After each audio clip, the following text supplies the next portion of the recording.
अब आएगा ऊंट पहाड़ के नीचे। तो ऋषि तुमने क्या सोच रखा है कि झनक तुम्हारे हाथों की कठपुतली है, जैसा चाहो उसके साथ वैसा खेलोगे। और इसी के लिए आज फाइनली झनक ने ऋषि की यह गलतफहमी दूर कर दी है। झनक को बार बार इस्तेमाल करना, अपनी चीजों के अकॉर्डिंग उसे इस्तेमाल करना अदिति गुस्सा रही है, तो झनक से बात नहीं करना। यह कहानी कहीं कहीं न जानी पहचानी और सुनी सुनी सी लग रही है देखी हुई। अब यह कहानी सेम टू सेम अनिरुद्ध की कहानी जैसी है। अनिरुद्ध भी तो ऐसे ही झनक के साथ किया करता था। जब अर्शी गुस्सा हो जाती थी तो झनक से बात नहीं करता था, और जब अर्शी गुस्सा नहीं होती थी तो अर्शी से दूर रहता था, तो झनक के करीब आ जाता था। एक से लड़ाई कर लिया तो दूसरे के पास पहुंच गया। तो दो नावों पे सवार होने का काम अनिरुद्ध बोस ने तो बखूबी अच्छे से किया है। अब इसी के लिए आज के जनरेशन में यह चीजें रिपीट ना हो तो कि झनक ने एक बहुत ही बढ़िया मुंह तोड़ जवाब पेश किया है, और वो भी किसके सामने, हमारे ऋषि बाबू को। दरअसल होता कुछ यूं है दोस्त, ऋषि ने सबसे पहले झनक को अपने घर लाया, फिर जब झनक जा रही थी तो उसको रोकने के लिए कोशिश किया, हालांकि उतनी कोशिश नहीं की जितना करना चाहिए। फिर भी अदिति को अपनी वापस जिंदगी में लाया। इतना ही प्यार करना था तो डंके की चोट पे बोलते ना कि अदिति तुम नहीं हो मेरी जिंदगी में, तुझे जो करना है तुम कर लो। ठीक है, वो तो पुलिस अफसर भी है, उससे तो वो और नहीं डरना चाहिए। ऐसा नहीं बोल रही, लेकिन प्यार करने वालों को डरना ही नहीं चाहिए, वो चाहे पुलिस हो, डॉक्टर हो, कोई भी हो। इसके बाद फिर झनक वापस अभी बुलाया रही है तो अदिति सभी के सामने कि जाओ 2 दिन के लिए, कहाँ जाओगी तुम, मेरे घर आकर रुक जाना। तो यहाँ पे सबसे पहले आज झनक ने मुंह तोड़ जवाब देते हुए ऋषि की जो है पूरी तरह से बोलती बंद करा दी है, और यह बोला कि सर जी मैं कब तक शहरी बाबू, मैं कब तक 2 नाव पे सवार होने के वाले इंसान के साथ रहूंगी। आप 2 नाव पे सवार रहना छोड़ दें, या तो आप अपनी पत्नी के पास लौट जाए, अदिति दीदी के पास। मैं बार बार आपके पास नहीं आ सकती, बार बार आपके पास जलील होकर नहीं जा सकती हूँ। इतना ही नहीं बल्कि झनक ने तो बहुत सारी ऐसी बातें भी बोली हैं जो इस शो को एक नए रूप पर ले जाने वाली है, एक नए मोड़ पे ले जाने वाली है। अब इस शो को जहाँ पे दोस्तों ऐसे कहानी बदलने वाली है, कैसे झनक का जो मुंह तोड़ जवाब है ना, ये बार बार आएगा, और इसी को किस तरीके से सभी को फेस करना पड़ेगा, और कैसे इसी मुंह तोड़ जवाब देने के अंदाज के चलते हुए झनक को उसका हक मिलने वाला है। तो नमस्कार दोस्तों, आप सभी का स्वागत है मेरी यूट्यूब चैनल पे। आपके अपने पसंदीदा शो झनक से जुड़ी एक और अपडेट लेकर आ गई हूँ, जहाँ पर आप देख रहे हैं झनक का शो है वो एक अलग नए लेवल पे पहुंचने वाला है, क्योंकि अब झनक जो है पहले जैसी नहीं रही। पिछले कुछ दिनों बीते आपने नोटिस किया होगा कि झनक एक बात बखूबी समझ में आ गई उसे कि अब उसे किसी के सामने चुप रहने की जरूरत नहीं है। इसीलिए झनक ने अपनी जो है मंशा जाहिर कर दी है। अब उसने जंग का ऐलान कर दिया है। झनक ने सभी के सामने इतना जरूर बोल दिया है कि देखिए मैडम जी, देखिए अदिति मोहतरमा जी, तुम मेरी बहन हो, दीदी हो, जो भी बोलो कि अपने मन में आएगा मुझे नहीं बोल सकती हो। यह जो सारे लोग हैं ना, जिसे जो मर्जी चाहे नहीं सुना सकते हैं, क्योंकि मैं किसी की खा कर नहीं बैठी हूँ और मेरी जिंदगी अलग है। मैं अपने आप में एक खुदगर्ज लड़की हूँ। और यह सब कुछ बोलकर झनक यहाँ पे सिर्फ और सिर्फ अभिभावक के तौर पे मुखिया जी का हस्ताक्षर लेने आई है।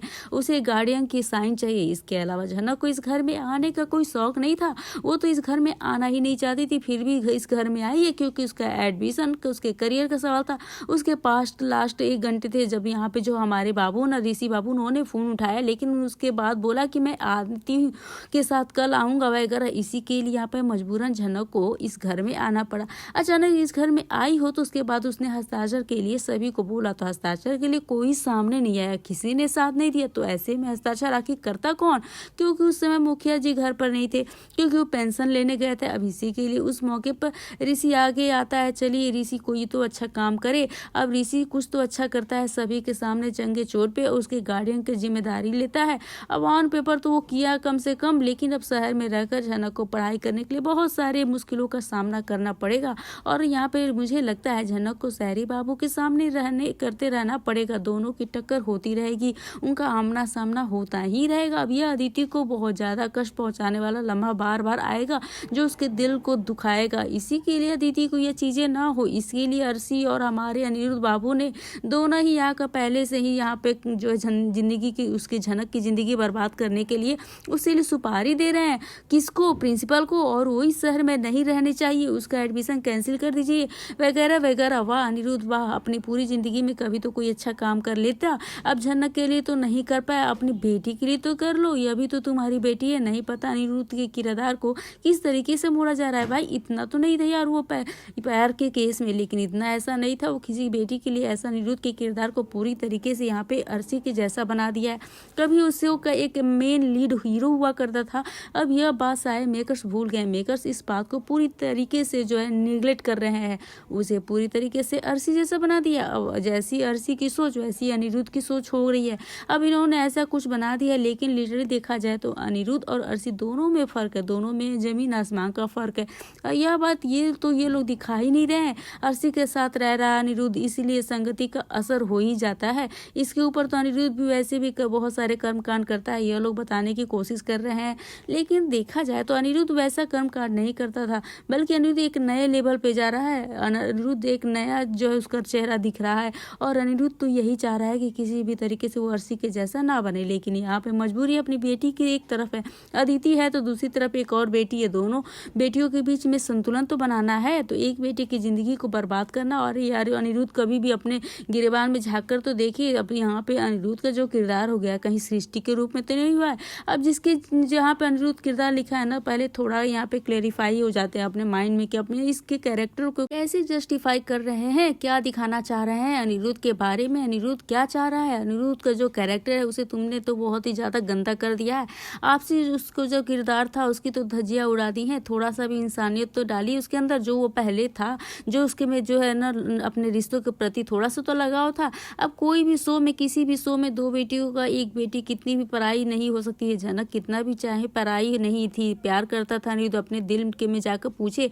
अब यहाँ पे मजबूरन डर के मारे यहाँ पे अर्शी के साथ आज खड़ा है। इसके पहले अनिरुद्ध हमेशा झनक का ही था। झनक ने भी अनिरुद्ध से बेहतर मोहब्बत की थी, गाँव में चली गई, पराशर के पास चली गई तो दूर हो गई। ये सारी चीजें जो हुई है ना, ये सब कुछ अनिरुद्ध तुम्हारे ही कारण तो हुई है। अब उस शो की कहानी में घुस कर देखा जाए तो अनिरुद्ध इस शो का मेन लीड था, लेकिन उसे अभी मेन विलेन बनाने की कोशिश की जा रही है। जिस तरीके से इस कहानी को प्रेजेंट किया जा रहा है, एक बाप दो बेटियां, एक बेटियों के लिए न्याय, एक बेटी के लिए अन्याय। अब ऐसा कोई करता है? यहाँ पे तुम पढ़े लिखे हो, तुम्हें देख कर लगता भी नहीं है किरदार को थोड़ा सा तो मुझे लगता है कुछ ज़्यादा ही मैनिपुलेट किया गया, तो ज़्यादा ही यहाँ पे हटा के दिखाने की कोशिश की जा रही है। ऐसा नहीं होता तो मुझे इस शो में ये जो छोटी छोटी चीज़ें है ना बिल्कुल पसंद नहीं आती। लिटरली देखा जाए तो इस शो की सबसे घटिया और यहाँ पे बातें जो है ना, कभी कभी इन लोगों को कैसे दिखा देते हैं, किसी की कोई जो भी बोलते हैं ना एक से होशियार होता है। भाई बेसिक जो रोल है ना वो कि कोई आदमी नहीं, कैसा वह रहे वैसा ही रहे जैसा है, वहाँ पे कोई बदल जाता है ऐसा नहीं होता है। आप देखिए अनुपमा जैसे, अनुपमा का शुरू से अनुपमा के किरदार को एक जैसा ही दिखाया गया है। वो जो हर मुश्किल में ना सभी का साथ ना चाहते हुए भी सभी ने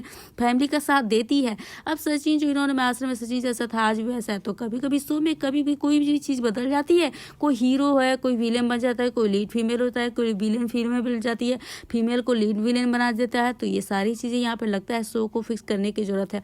अब फिक्स क्या ही करेंगे, अब तो तुम्हारा होने चला, लेकिन मुझे लगता है दिवाली होने से पहले बहुत सारे शोज बंद हो जाने चाहिए। अब यहाँ पे बंद हो गया। आज से एक और सीरियल शुरू हुआ जिसने इन्होंने दिखाया, ये जो सामने कह रही है मन करे या ना करे भाई, तो ये शो भी आज से शुरू हो गया। मुझे लगता है भाई जनक के शो को इतना मौका मिल रहा है तो उसका फ़ायदा उठाइए। ऐसा मत करिए आप लोग की फ़ायदा मिला है लेकिन आप लोग उसका फ़ायदा नहीं उठा पा रहे हैं। लिटरली देखा जाए तो इसका फ़ायदा उठाइए और इसको आगे लेकर जाइए, चीज़ें फिक्स करिए। अब यहाँ पे दो नाव सवार होने के बजाय ऋषि को एक ही फैसला करना चाहिए, विलेन बनना है।